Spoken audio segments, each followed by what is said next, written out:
It's great to see you guys. We're going to let that donut settle in. The blood sugar is going to spike. You guys are going to be ready about 10 minutes into the message. You're going to be in a really good spot. But it's great to see you. My name is Lance. I consider myself a friend of LifePoint's. I've been around here a lot. I'm one of those friends that considers myself so close that I'll help myself into your fridge even though you didn't offer it. Like that's the level, you know who I'm talking about. That's the level of relationship that I feel like we have. So it's always fun when I get to be here. We're continuing a series of talks as we go through some big questions. Some of the big things that you guys brought in, we took a poll and you got to put in some of the big questions you have around faith. And Rusty's going to handle the deep theological ones, and I'm going to handle the fun ones. So it's going to be great. And he sent me a list of, hey, here's a few that I think would be good for you to hit from. Pick one and run with it. And so I read through, and there were some really good ones. There were some really great questions over the next few weeks. You're going to hear some really great conversations, I think, around faith. But there was one that stuck out to me. It stuck out to me because it felt so universal. It felt like something any of us could handle. It felt like something that each and every one of us struggle with. Maybe it's just me, but it's something that wasn't just a yes-no question. Some questions get so specific. Have you ever seen this in a public setting and somebody asks, hey, are there any questions? And someone asks something that's so specific to them. And it's like, okay, yeah, sure, you're curious about the faith of a 6'4", redheaded, left-handed man, but like that doesn't help everybody. Like we don't need those questions. We need something we can all wrap our arms around. And I think this is going to be one of those questions. I love it. When I saw it, there was one word that piqued my interest. And so here's the question. I want to make sure I get it right. And I thought this was so great. How do I keep faith when I'm feeling cynical? How do I keep my faith when I'm feeling cynical, when I feel skeptical about things in the world? I just love the word cynical because let's be honest, we've all faced some cynicism. I don't know if it's just our day and age now. It feels like the world's getting more cynical. Have you felt this as well? It doesn't matter where you go, whether you go to your workplace, whether you just turn on any form of media, where you get on the internet. If you are sitting at the dinner table, grandma's gotten more cynical. Everybody just feels like they're more jaded and questioning, that we feel a bit more defensive about what information we're going to take in because we are bombarded with so much information. And research says this. I checked this week and I was curious, what does research say about cynicism? And here's some of the things that we've seen. And these aren't going to surprise you, but it is kind of sad to see them on paper. So here's what we saw. 58% of Americans now believe the country's best days are behind us. More than half of us think, okay, as a country, our best days are behind us. 63%, a large majority, expressed doubt in the future of the nation's ethical values. That means your kids in the kids ministry are a shady bunch. That's what we're saying. Like we don't trust them as far as we can throw them. Like that is it. The next generation, they are doomed. Only 30% of Americans say they trust most people. That's down from 50% in the 1970s. 30% of Americans say they trust most people. Would you look around and you're like, yeah, you look a little sketchy. Like I get it. Most of you don't look trustworthy. I don't know if it's just the lighting or what, but you're in church. It's okay. And then this one got me. This was actually really surprising. It's challenging. 72% of Americans said they are less hopeful about the future now than they were before the pandemic. 72% of Americans say, I am less hopeful or optimistic about the future. Isn't that what cynicism is? It's taking our thoughts, looking to the future and saying, hey, I don't think it's going to go very well. It's skeptical, it's frustrated. You're looking ahead and saying, I see trouble, not promise. I see frustration and disappointment and nothing to be hopeful for. I think we've all been in this place. It happens for me all the time. Personally, I feel like I tend towards cynicism. I'm a pretty optimistic person, but it sneaks up on you sometimes. Someone will come to me and they'll say, hey, you got to try this new restaurant. It's the best food you're ever going to have. I'm like, I don't know. Maybe you're right. Maybe you've had this. Someone comes to you and says, hey, I just watched this movie, this TV show. I read this book. You are going to love it. It was perfect for you. It's going to be your favorite movie, book, or whatever. I'm like, I don't know. There's so many movies. I've read like 2 books, so I've kind of read them all. Like I don't know if I believe you in any of this. And we just get a little bit cynical.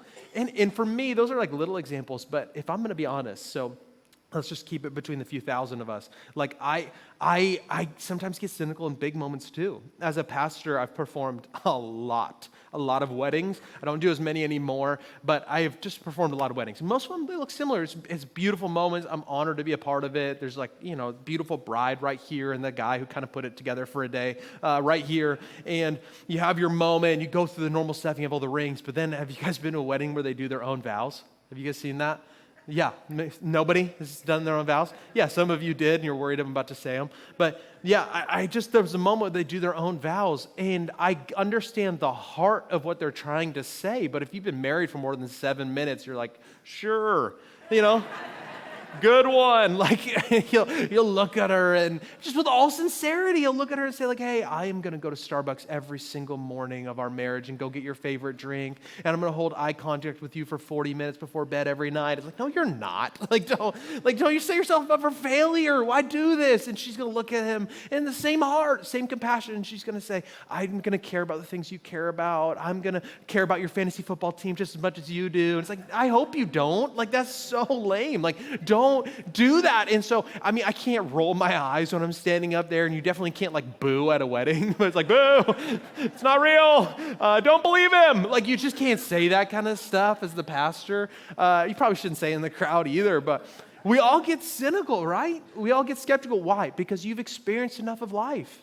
You've done enough of it. And none of us set a course in our life hoping to end up cynical and jaded. None of us wanted to be here, but we all experience it. So one of my favorite authors, his name is Carey Nieuwhof, he wrote this on the topic of cynicism. You never thought you'd be a cynic, did you? It's not like your sophomore year of high school, beside your yearbook photo, you wrote, I hope to grow jaded and distrustful of humanity by the time I hit 40.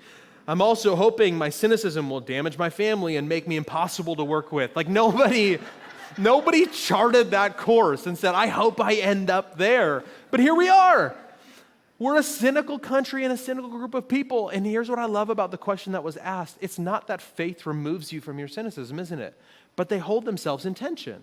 It's not like as if you decided in here that you're going to be a follower of Jesus, it's not like all of a sudden all your cynicism went away and you just hope and believe and trust all the time. It's not how it works. We have to work through some of our cynicism, and it's not always that easy. But if we don't, I'll warn you, and you know this to be true, I'll warn you, if we don't work through our cynicism, we're going to get to a place where it has impacts more than we think or realize. That it'll happen underneath the surface, but the external symptoms and the way that it shows up for us could have larger detrimental impacts than I think we know. Because if we're not careful, the cynicism does erode our faith. It does start to shape things. And so what's happening under the surface has to be addressed. It makes me think of this story of a man in 2006, a man in China named Li. He was tragically held at knife point during a robbery. And during the scuffle of this robbery, as he tried to resist, he was stabbed underneath the right side of his jaw, stabbed right here with a 4-inch blade. He survived. It was almost a miracle. It didn't hit any major artery, didn't hit his windpipe, no major structural damage. I mean, people were stunned. It took a while to recover, but the body healed on its own, and everyone was unbelievably stunned. Every doctor was so confused. It felt like a miracle. The hardest part is, though, after you're stabbed in the throat, is there's just problems that come with it. His body healed naturally, but he had headaches that were recurring. He couldn't swallow as well. His breathing sometimes was challenged, and he faced these repercussions for 4 years. He kept going to doctors, say, hey, what can we do? What can we do? They're like, it's just the way your body healed. Finally, in 2010, 4 years later, he went into a doctor. He said, we got to try something. We got to look at this in a different way. So he said, okay, let's start from the beginning. Let's take an x-ray and see what we can find.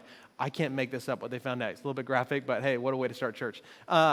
They found out that when he was stabbed, the blade actually broke off and a 4-inch blade was still inside of his head. It was just crazy. I mean, we have some pictures. How gross is that? Yeah, you're waiting for Rusty to speak next week. That's nasty.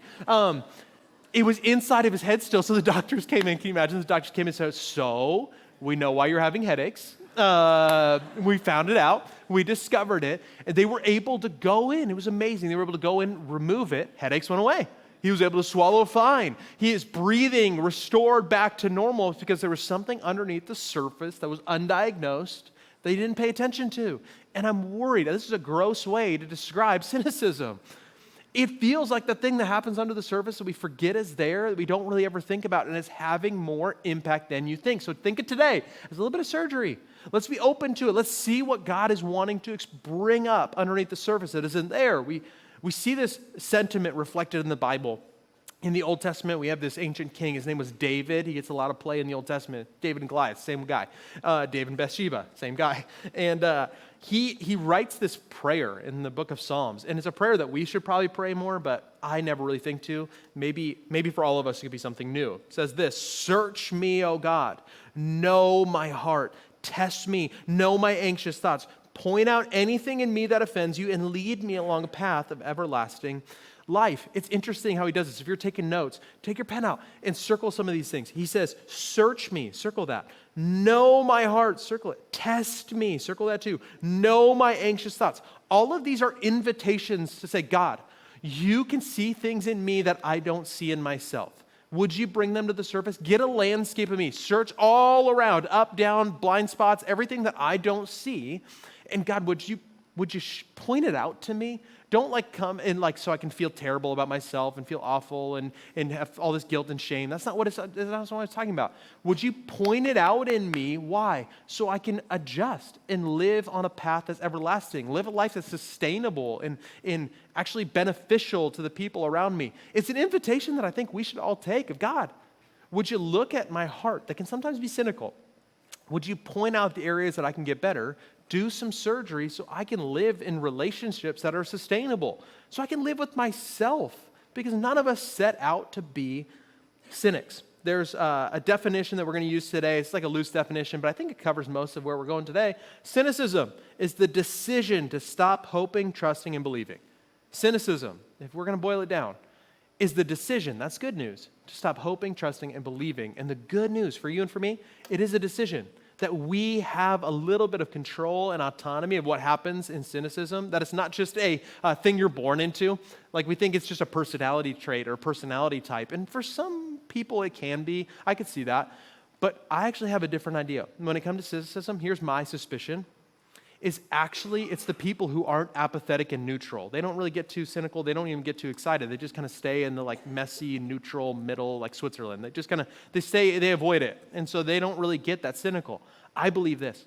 I believe cynicism is birthed out of the people who are the most optimistic, who are the most visionary. They're the most zealous for life. And when disappointment inevitably strikes any one of our lives, it levers us and it swings us from our highest highs to the lowest lows. And so the people who are most faithful and most optimistic have a tendency to be the most cynical, all hinged on the disappointments we experience. It happens to all of us. We all go through things and start to change the narrative in our lives. And we see this in one of Jesus' disciples.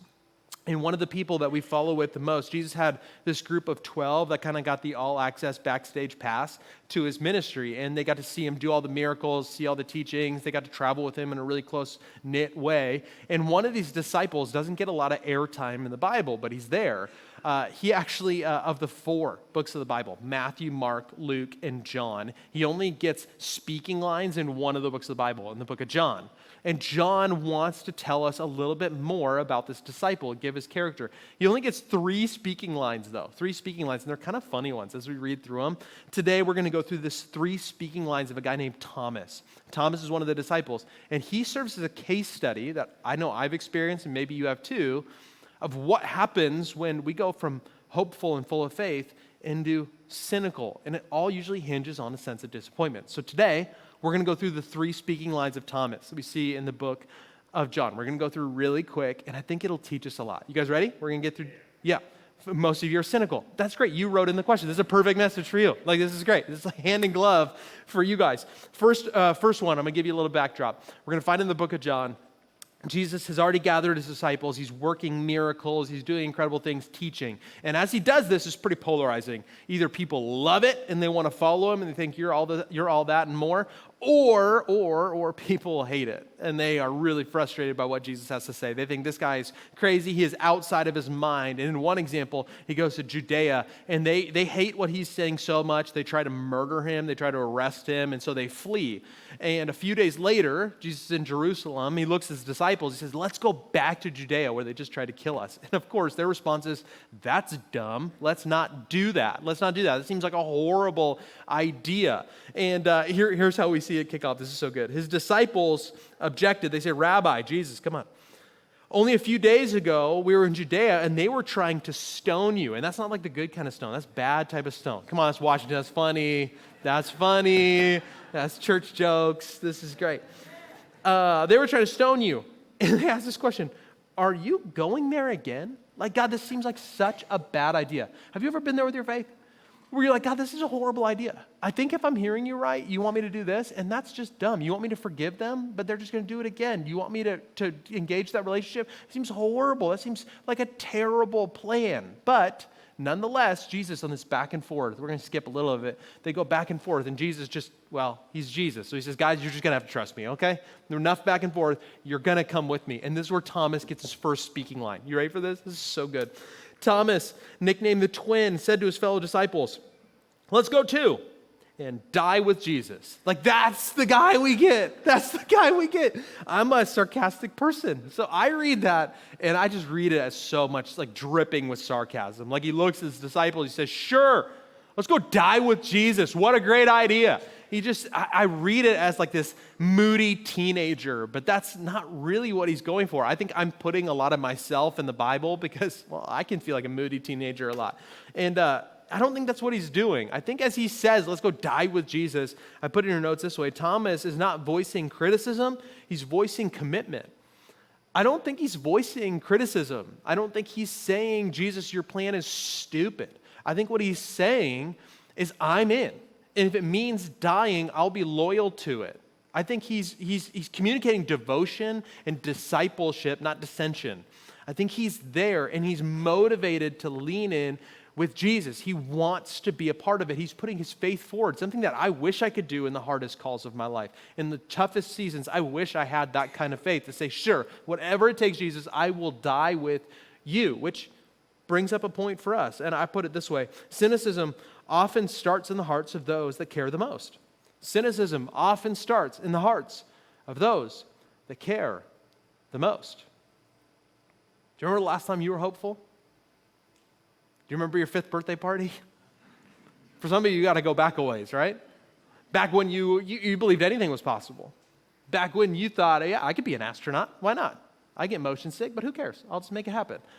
Back when you thought, yeah, I could play a professional sport. I'm not maybe built for it, but I could do it. Like what? I could totally do it. I could do anything that I put my head and my heart to, I could pull it off. And you just had this optimism for the future, and you were so excited for what's to come. Well, and then life showed up, didn't it? Then things got harder than you thought they were going to be. Then you got married, and all those vows that you wrote that you really did believe were really hard to pull off. And that person that you thought could do no wrong did some wrong. And all of a sudden, your optimism for the future became cynicism. And I'm telling you, I'm just warning you, it's natural for all of us. But we have to figure out what to do, which leads us to Thomas's second speaking point. This is another great one. He's with Jesus. And Jesus was teaching one of his weird, cryptic, talking about heaven messages where he would try and describe what heaven was going to look like one day. And it was always so confusing. Like, it made no sense to people. In context of the Bible, we can pick it apart a little bit more, but his disciples were so confused every single time. And this is where we catch up. And Thomas gets another part. Jesus is doing one of his monologues. It is so powerful, but here's what he says. Don't let your hearts be troubled. Trust in God and trust also in me. There is more than enough room in my Father's home. If this were not so, would I have told you that I am going to prepare a place for you? When everything is ready, I will come and get you so that you will always be with me where I am. And then he makes this declaration, assuming a lot of knowledge from the disciples. He says, and you know the way to where I'm going. You know the way to where I'm going. And the disciples look at each other and say, yeah, sure, we for sure do. It's like the other day, I went on a little date night with my wife. Our sitter was there. We asked her to stay a little bit longer. We both came from work, and we met up at this restaurant that we love, this Mexican restaurant called The Matador. The Matador is great because there's no kids allowed, so God shows up there. It's just so great. And I show up. She was stuck in traffic. I got there before her, and so I got us a table. I got a little chips and salsa. I could just feel I might as well put on worship music. It was just beautiful. And she calls me and says, hey, I'm stuck in traffic. Can you just like be ready to go when I'm there? And I thought, I'm going to make a great husband move. Ladies, husbands, listen up to this one. This is a good one, right? I talked to her, I said, sweetheart, I totally understand. Can I go ahead and put your order in for you? Because I know you're hungry, it's been a long day at work, your food's going to be ready for you when you get here. And yeah, you can just put my nomination in for Husband of the Year while you're at it, like while you're stuck in traffic. You can do that because I'm awesome. And what was such a good intention turned into something horrifying with just one sentence that she said to me. She says, oh, that would be perfect. You know what I like, just order for me. Right? All the ladies are like, you're doomed. All the husbands are like, you're doomed, and I am. And I said, sweetheart, I love you. I think I'm going to lose this game. I don't think this is a really good idea. I don't think this is great. All of a sudden, I don't know what it was. I'm like, have I ever seen her eat before? I don't even know. I don't even know what she's talking about. I can't order for you. And it's the same feeling the disciples had. Jesus looked at them and said, hey, you know what I like, just order. You know where I'm going, just go there. And they're like, about that. I don't know. And every other disciple just nodded along. But here's what Thomas did. Thomas didn't just nod along. He was so interested. He didn't want to miss it. And so he asked this question. Thomas says, no, we don't know, Lord. That's so good. Second speaking line, think of this. No, we actually don't know what you're talking about. We have no idea where you're going. So how can we know the way? We don't even know what's happening. We're going day by day. We're just hoping to follow you along the way. I'm hoping I don't sleep in because I don't even know which way you went. So if you could just give us a compass, draw us a map on the sand, I don't even know. Give us something because we don't know. And on the heels of Thomas asking this question, being willing to lean in and investigate a little bit more, Jesus makes one of the greatest declarations and disclosures of his identity and deity. It is unbelievable. He didn't know that based on his question, Jesus would say something the church would use for the rest of its history to talk and understand about what Jesus is like. This is what we said. If you've been around church, you might have heard this. You didn't know the background. So Jesus said, I am the way, the truth, and the life. No one can come to the Father except through me. And if you really know me, you would know who my Father is. From now on, you do know him, and you have seen him in me. But you think you don't know God, but you've seen him in me, and everything starts to fall together because Thomas asked a question. And we always think he's doubting. I don't think he's doubting in this moment. He's not doubting the truth. He's desiring the truth. Listen, for some of you, this is going to be the only thing that you need to hear today. Some of you think that God is so afraid of your cynical heart and your questions. You think he's so afraid of your skepticism. God is not afraid of your questions. It's actually more problematic when you stop asking, when you stop wondering, when you stop the curiosity, when you stop engaging with God and you just think you've figured it all out. That's when we're in trouble. But he's not afraid of your questions. He knows you desire the truth. He's hardwired inside of you and me to ask questions. That's why your 2-year-old starts to ask why, and you think, this early? It started now? That never goes away. And like children of God, we look to him and say, God, why is this happening? What's going on? And he's okay with those questions. For some of you, you stopped asking. Maybe the only thing you need to do is start asking again. Start wondering, God, what are you up to? And what are you doing? And how can I discern it? And how can I figure it out? And if we don't, we start to discover a faith that's shallow, that's hollow, and easily susceptible to disappointment that roots itself and turns into cynicism. Which at this point, if we recap Thomas, he said, God, I'm willing to follow you to the death, and I'm willing to desire truth and ask the questions nobody's willing to ask. He doesn't feel like a very cynical guy. But remember, cynicism hinges on our disappointment. And there was plenty of disappointment to come for Thomas. When we fast forward the story, they're expecting to follow Jesus to this triumphal entry into Jerusalem that will change the world. He'll usher in a new kingdom, and they'll be at his left and right seat. They are going to be the core of this new government and this new way to view God that overtakes the world. But Jesus is betrayed, arrested, falsely accused, tortured, beaten, slandered, killed on a cross, and they are left disoriented, to say the least. They have no idea what just happened. Everything that they had placed their faith, trust, and hope into was gone. And so understandably, they don't even know what to do with their faith anymore. They're so confused. Good news for you and I, and for them, Jesus rose from the dead 3 days later, surprised the heck out of everybody. And then he goes on this little media tour, starts to show up in these different groups and clusters. He even shows up to the disciples. This is amazing. He shows up to the disciples, the Bible says, in a locked room, in this like holy breaking and entering moment, he shows up to the disciples and he's standing amidst them and he tells them, I'm back. I'm still alive. Your faith was in the right place, that I am here and I'm still working a great thing. And they are shocked. They are stunned. Bad news. Thomas wasn't there.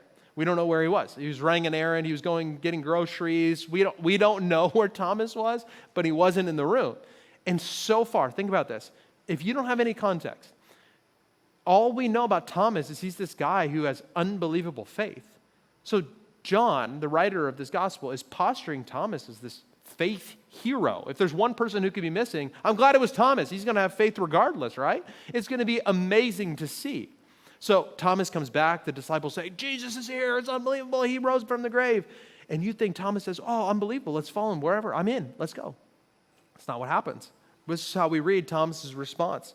But he replied, I won't believe it unless I see the nail wounds in his hands, put my fingers into them, and place my hand into the wound on his side. From now, Thomas is no longer questioning. He's just downright closed. He's just downright done. Can I ask you an honest question? Where have you started your sentence, I won't believe it unless? Be honest. I'm not going to make you say it out loud, but you know in your heart. How many times have you made the declaration to God, I won't believe it unless? God, unless you heal it, unless you figure it out, unless you fix this relationship with my kid, unless you make it better, unless you make it easier, unless you stop it, unless you start it, God, I won't believe it unless. Because we start to close off our hearts. We start to get a little bit cynical because life is hard. And I'm going to be honest, Thomas is downright justified in his lack of faith. We don't like to see it that way, but he's been disappointed. His hope just died on a cross. You can't blame the guy. The same way that I look around a room like this, I think about the people watching online. I think about the woman who has her heart broken time and time again in relationships, and we wonder why she's sworn off men, why she decided that they are just selfish and they're out for themselves, and I'm not going to let my heart get broken again. I think about the police officers that show up to the hardest moments in people's lives when they see humanity at their worst. Day in and day out, they see tragedy, and we wonder why they get cynical and jaded towards people, and they think, well, people just are selfish, and they're always at their worst. I think about the people who show up to church, and they think this place is going to be different. They think that everyone here is going to have all their act together, and so they join one of those small groups that we're always talking about, and then they realize that the people there are just as broken as they are.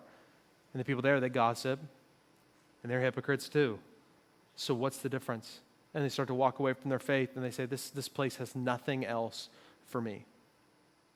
I think about the person who committed years, maybe decades to their career.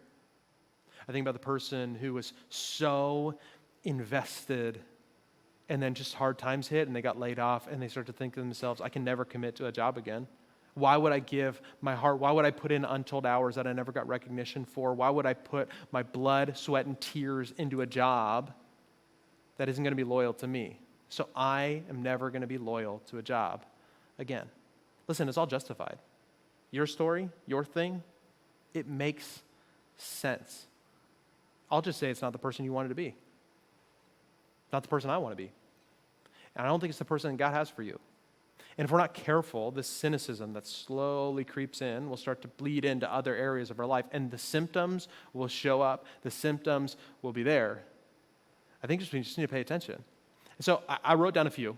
We'll go through them pretty quick. And these are symptoms that show up for me. They're really hard for me to spot in myself, but sometimes they're easier to see in other people. So you got to invite people in to start to see these. Maybe, if you reflect, you've seen a few of these in your own heart too. Symptoms of cynicism are this. You assume the worst in others. First one is you assume the worst in others. That's so easy to do nowadays. I'll get on the phone. It'll be like a customer service line. Your call is important to us. I'm like, no, it's not. Like, get out of here. Like, I just start to believe the worst. You're just reading a script. You don't even want to help me. You don't even care anymore. This next generation is doomed. Like just start believing the worst in other people around me, and it happens so fast. I just never even see it coming. But you guys have been there too. I'm seeing a lot of heads nod. You've been there too, where all of a sudden you just stop yourself like, man, I am just ready to get hurt. I am ready to be offended. I am ready to believe the worst in other people. And let me just, again, this one might be free. For some of you, You've gotten so defensive. You've just gotten so ready because you've been hurt so many times. And let me just tell you, defense wins championships in sports, but being defensive will ruin a relationship. Isn't that true? Married people in the room, I'm not going to make you raise your hand. Actually, please don't raise your hand. But be honest. Have you gotten defensive? Do you still believe the best in the person that you said you'd spend the rest of your life with? Or are you starting to believe the worst? Are you starting to assume that the conversation is always going to turn into a fight? Check your heart. That may not be their thing to solve. That might be you. Next one. We got to keep moving. Next one is this. You dismiss spiritual things as naive. Start to dismiss spiritual things as naive. People are like, I'm praying for my kids. You're like, it doesn't do anything. Like, you might as well just meditate. You're just sending out good vibes into the world. Prayer doesn't make a difference. You start to get frustrated with people who join groups, and you're like, I don't know. You all just need a spiritual crutch because life is too hard. So you're looking to a God up in the sky to be a genie for you to try and make things better. You're just not tough enough. That's why. Maybe you hear about Rusty talking about putting God first in your finances, those who give first and then live off the rest. You're like, that's so naive. They're trying to manipulate biblical principles. Just an organization. They're just trying to get the most and keep the lights on. They're just trying to take advantage of us. The church doesn't want anything for me. It just wants something from me. It's just so greedy and selfish. And you start to believe that these spiritual principles God put in your life are just naive, or they're distant, or they're not helpful. I'm just warning you. It's where we can all get. The next one is this. You make self-preservation the priority. You start to make self-preservation the priority because, let's be honest, when you were in your teens and 20s, you were optimistic about the future. In your 30s, you started to call yourself a realist, remember? Like, you're like, I'm just realistic now. And then by the time you hit your 40s and 50s and 60s, you become a downright cynic. And I can't blame you. Like, by the time you hit 40, you've seen enough of the people that you love the most make poor decisions and train wreck your life. You've seen enough people where you've extended them trust and they don't bring it back and they mismanage it. You've been generous to people and they don't return the favor. You've seen couples that you love get married and then divorced maybe a few times, and you're starting to think, is love even out there anymore? Like, I don't even know if this is a thing. So you start getting into the self-preservation mode, and I'll just warn you, this is not the person that you want to be. The last one is this, and I know I've experienced this, is you stop trusting that God can or will move. You stop trusting that God can or will move anymore. That if he could, I don't know if he will, but you start to let that go, and trust goes away so quickly. Because here's what happens. When we get cynical of people, our heart isn't separated. Our cynicism of people will naturally bleed into every relationship we have, which includes our relationship with God. So we start to get cynical that God can even do anything anyway. And we don't know that it's coming. We didn't intend to start that way, but all of a sudden we're there. For me, I struggle with this. I started in ministry, I think like full-time vocationally when I was 22 years old, and it was never the plan for me. I did not want to get into it, but that's a whole different story of God kind of turning my life and setting me in a new direction. And so at 22, I got into ministry. I thought, I got the best job on the planet. I get to be creative about finding ways to dispense hope to people. This is a dream. I get to work alongside people who share the same values and hopes and dreams and beliefs and faith that I do. You suckers are stuck at like Boeing or something dumb. I get to work at the church. Like, yeah, your stock options may be better, but I'm going to heaven. Like, it's going to be awesome.